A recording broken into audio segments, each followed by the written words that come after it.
आज की कहानी एक ऐसी माँ की है जिसने अपने बेटे के प्यार में अंधे होकर किसी पराई लड़की की जान को खतरे में डाल दिया। इतना ही नहीं, उस लड़के को अपनी जान से हाथ तक धोना पड़ा। जब आप इस पूरी घटना को सुनेंगे तो आप भी हैरान रह जाएंगे कि किस तरह एक औरत ने दूसरी औरत को नर्क में ढकेल दिया।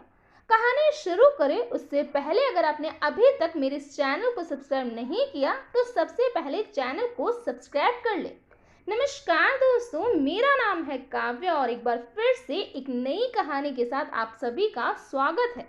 तो चलिए दोस्तों, कहानी को शुरू करते हैं। कहानी है बिहार की, जहां आज भी भूत प्रेत और तंत्र मंत्र पर डॉक्टरों से ज्यादा विश्वास किया जाता है और उनका यही विश्वास कभी उनके तो कभी किसी और की मौत की वजह बन जाता है। आज की घटना है बिहार में रहने वाले एक माँ बेटे की। बिहार में रहने वाले मेहराब की उम्र 20 साल की हो चुकी थी, लेकिन उसकी माँ निशा को मेहराब के भविष्य की चिंता सताने लगी थी, क्योंकि मेहराब हमेशा चुप चुप रहता था, किसी से ज्यादा बातचीत नहीं करता। इसीलिए उसकी मां निशा ने उसका झाड़ फूक करवाना शुरू कर दिया और इसी झाड़ फूक में एक दिन तांत्रिक ने निशा को सुझाव दिया कि एक बार मेहराब की शादी हो जाए तो उसकी तबीयत और जिंदगी में सब कुछ ठीक हो जाएगा। निशा ने तांत्रिक की बातों को इतना गंभीरता से लिया कि उसने तुरंत ही मेहराब के लिए रिश्तों की तलाश करना शुरू कर दिया और जल्द ही निशा की तलाश भी खत्म हो गई। उसे मेहराब के लिए एक लड़की मिल चुकी थी। निशा को लगा कि अब उसका बेटा बिल्कुल ठीक हो जाएगा, क्योंकि तांत्रिक ने कहा था कि शादी के बाद उसके बेटे के ग्रह बदल जाएंगे और वो बिल्कुल स्वस्थ हो जाएगा। लेकिन ये सब एक अंधविश्वास मात्र था।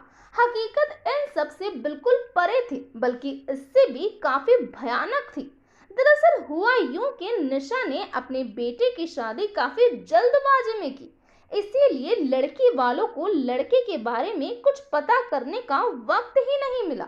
और जिस दिन मेहराब की शादी करके उसकी दुल्हन उसके घर आई तो वह बिल्कुल सामान्य लग रहा था, लेकिन जैसे ही रात हुई मेहराब के कमरे से लड़के के चीखने की आवाजें आना शुरू हो गई। निशा ने अंदर जाने की कोशिश की, लेकिन दरवाजा अंदर से बंद था।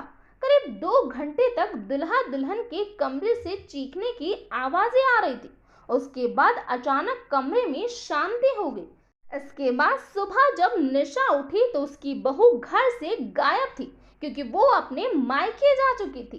दुल्हन के पिता ने निशा को फोन करके कहा कि उसने उन्हें धोखा देकर अपने बेटे की शादी उनकी बेटे से करवाई है। अब उनकी बेटी कभी लौट कर नहीं आएगी। लेकिन उस बंद दरवाजे के अंदर आखिर रात को क्या हुआ, ये बात निशा को अभी तक पता नहीं चल पाई थी। निशा फिर से उस तांत्रिक के पास पहुंचती है। तांत्रिक ने फिर से यही कहा कि शादी के बाद जब तक इसकी पत्नी उसकी इच्छा से मेहराब के साथ नहीं रहेगी तब तक मेहराब ठीक नहीं होगा। अब फिर से निशा ने बेटे की दूसरी शादी करने की सोची। इसके लिए निशा को फिर से लड़की मिल गई और फिर से वही सब हुआ। सुहागरात के दिन मेहराब ने दरवाजा अंदर से लॉक कर लिया और उसके बाद लड़की के जोर जोर से चीखने की आवाजें आने लगी।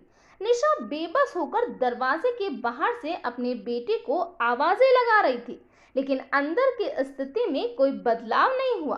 चिल्लाना ऐसे ही जारी रहा। दूसरे दिन ये लड़की भी उसे पागल बोलकर घर छोड़कर चली गई। उसने निशा को सलाह दी कि वह अपने बेटे का इलाज करवाए।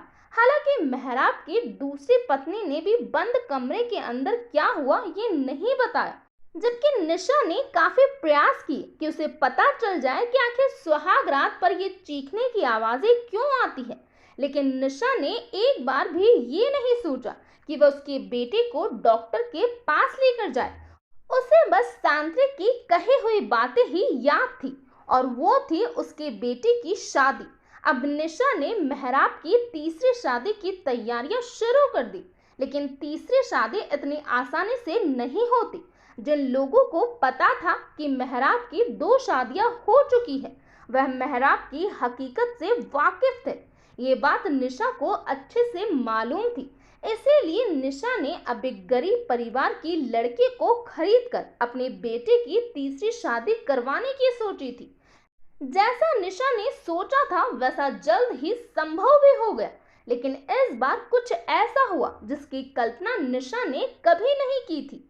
दरअसल इस बार तो नई नवेली दुल्हन की महज 15 दिन में ही मौत हो जाती है। आखिर उस कमरे के अंदर मेहराब ने ऐसा भी क्या किया कि उस लड़की की मौत हो गई।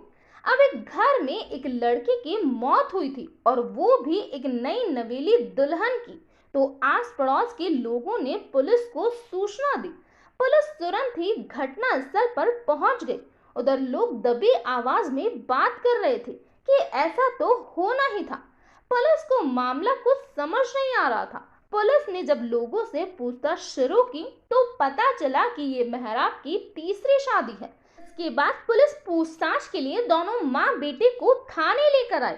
लेकिन अभी भी मेहराब इस तरह शांति से बैठा हुआ था जैसे उसे कुछ भी मालूम नहीं है।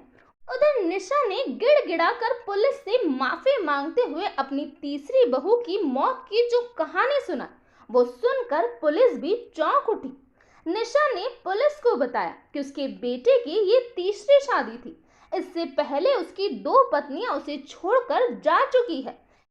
तीसरी पत्नी सुमित्रा से उसकी शादी 16 दिन पहले हुई थी। वो बताती है दरअसल शादी के दिन उसके बेटे और बहू के कमरे से चीखने की आवाजें आती थी और सुबह उसकी पत्नी उसे छोड़कर चली जाती थी। इसीलिए तीसरी बार जब सुमित्रा से उसकी शादी हुई तो वो पता लगाना चाहती थी कि आखिर उसका बेटा अपनी पत्नियों के साथ ऐसा क्या करता है जो इस तरह उसके कमरे से चीखने की आवाजें आती है।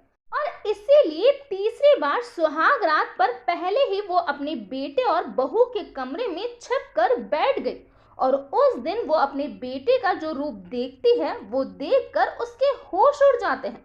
दरअसल सुहाग रात पर उसका बेटा लड़कियों की तरह तैयार होता है और अजीब अजीब सी आवाजें निकालता है। लड़कियों के कपड़े पहनकर लड़कियों की आवाज में चीखता है, पागलों जैसी हरकतें करता है, अपनी नई पत्नी को घर छोड़कर जाने की कहता है और ऐसा ना करने पर जान से मारने की धमकी देता है। लेकिन सुमित्रा काफी समझदार थी और दूसरी ओर उसके माँ बाप काफी गरीब थे। इसीलिए वो वापस अपने माँ बाप के पास नहीं जा सकती थी। सुमित्रा ने इन सब को अपनी किस्मत मानकर मेहराब के साथ रहने का फैसला कर दिया। हालांकि मेहराब रोज सुमित्रा को घर से भाग जाने को कहता था, लेकिन निशा ने भी सुमित्रा को कभी जाने नहीं दिया और इसका अंजाम ये हुआ कि सुमित्रा को अपनी जान से हाथ धोना पड़ा। शादी के 15 दिन बाद मेहराब ने चाकू से सुमित्रा पर वार किया जिससे मौके पर ही उसकी मौत हो गई। घटना के बाद निशा को जेल भेज दिया गया है और जबकि उसके पागल बेटे मेहराब को पागल खाने में दाखिल करवाया गया है। तो ये था पूरा मामला। इस घटना के बारे में आपका क्या कहना है प्लीज कमेंट बॉक्स में बताइए। तो आज के लिए इतना ही। Thank you.